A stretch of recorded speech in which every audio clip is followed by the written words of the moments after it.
मित्रांनो, सगळ्यात पहिल्यांदा हा व्हिडिओ बघा।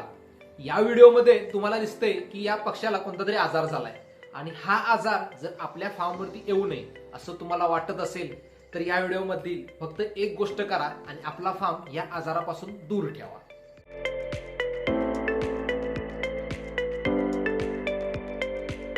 आपला फार्म ह्या आजारापासून वाचवण्यासाठी आपण त्यांना देणार आहे ती म्हणजे लासोटा लस।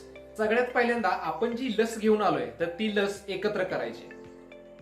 जी प्रॉपर लस असते तर ती असते पावडर स्वरूपात आणि त्यामध्ये टाकण्यासाठी आपल्याला सोबतच एक डायल्यूट मिळतं आणि ह्या दोन गोष्टी एकत्र करून आपण कशा प्रकारे त्यांना लस देणार आहे, म्हणजे जर आपण त्यांना ड्रॉपर थ्रो देणार असेल तर ती लस ड्रॉपर मध्ये टाकायची आणि जर पाण्याच्या थ्रो देणार असेल तर पाण्यात टाकायची। आज जी आपण लस देणार आहे तर ती त्यांना ड्रॉपर थ्रो देणार आहे।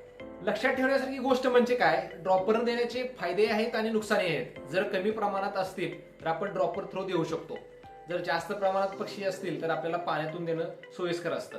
पण शक्यतो करून लहान पिल्ले जे असतात पहिल्या 15 दिवसामधील तर त्यांना जी आपण लस देतो तर ती ड्रॉपरनेच देतो। जोपर्यंत आपण त्यांना लस देणार आहे तोपर्यंत लस आहे ती थंड कशी राहील याकडे लक्ष द्यावं लागणार। त्यासाठी आपण काय करायचंय की आईस पॅड असेल तर त्यावरती वरचेवर लस ठेवायची, जेणेकरून लस आहे ती खराब होणार नाही। लसीकरणाच्या बाबतीत जर तुमच्या काही शंका असतील, काही प्रश्न असतील तर कमेंट बॉक्स मध्ये नक्की लिहा, कारण त्याचं उत्तर तुम्हाला लवकरात लवकर दिलं जाईल।